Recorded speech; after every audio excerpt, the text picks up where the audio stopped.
Hello there, I'm Big Alias. Far too jolly for the media that I'm talking about, but the weather reflects it. It's a rainy, grey day. And listen, I forgot to talk about this show for a second time. I spoke about it once, and I said that I would return to the show and sort of give my summary overall of the show. I think when I initially spoke about it, I had seen about maybe four or five episodes, and I thought it was really, really good. And I was very excited about what was going to happen next, and that is going to come into play here.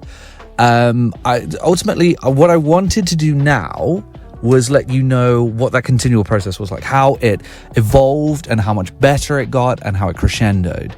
And I thought if it was to do that, if it was to continue on the path that it's on and get better and better and better, we could have a masterpiece show here. This could be one of the best shows that honestly I've ever seen. This could be a very, very special show indeed. And though I don't think it did that, I think it's still a fantastic show. I think it's a really incredible show. Absolutely excellent.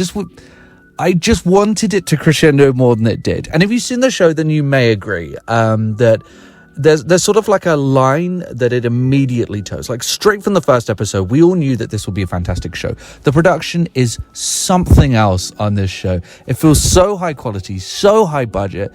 The performances are so fantastic. The writing's great. Everything in this damn package is just excellent. Except it kind of does the Game of Thrones thing where you're just like, it's going to happen. And I do feel as though there's something that is sort of teased out in this show that doesn't fully happen. It doesn't happen in the way that you expect it to the whole time. And I actually prefer the way it happened. Okay, so it's the title of one of the episodes, Crimson Sky. I saw it. I saw that it was getting great reviews. I heard about it. They kept talking about it in the show, and it was done in a far different way to how you would expect it to be done. It was a lot slower and a lot smarter than I expected it to be, and I liked it. And I actually preferred the approach to it. However, I think I would be a lot happier if there was also a dumb battle to go along with it. We didn't get our big actiony battle. We just got the very smart, slick episode, which again, fantastically written, excellent production, and it does have some really neat combat moments, that are really well done and well executed. Pardon the pun. And yeah, just an overall, such an excellent episode of TV, and will probably be a very strong contender for potentially one of the best episodes of TV this year that I'm going to see. Crimson Sky, absolutely fantastic. But it's just an indictment of the fact that there are things that you kind of wait for in the show that don't hit and don't get there, which is why I'm not going to call this a masterpiece. I don't think it's a 10 out of 10, but I do think it is absolutely fantastic, and I recommend it. Yes, I would absolutely 100% recommend it, and I cannot wait if it happens, because I'd imagine production costs are very high on this show.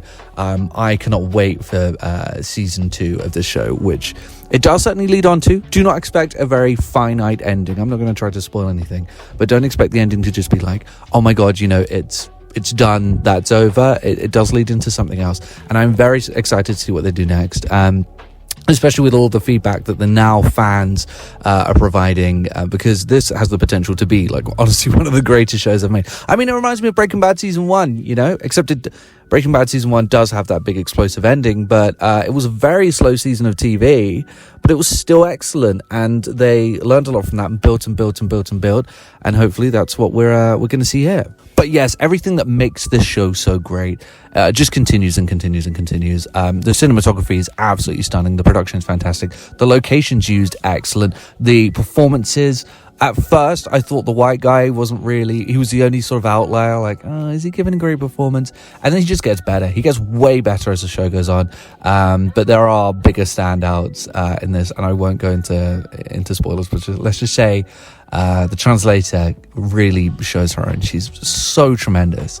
It's very, very good. And it's 8 episodes. I believe it's 8 episodes. Either 8 or 10, I think. And they're all about an hour long. They're on Disney Plus. You need to see this show. And now that we've reached the end of it, I feel that I can give it a rating. So I'm going to chuck a rating on here, and then I'm going to leave. So this is what I thought of the show.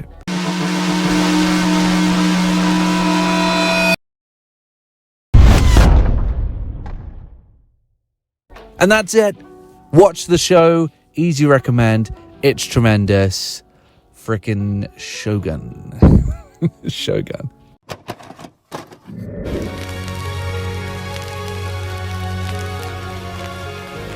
The PlayStation is only $149, and you can also get leading titles.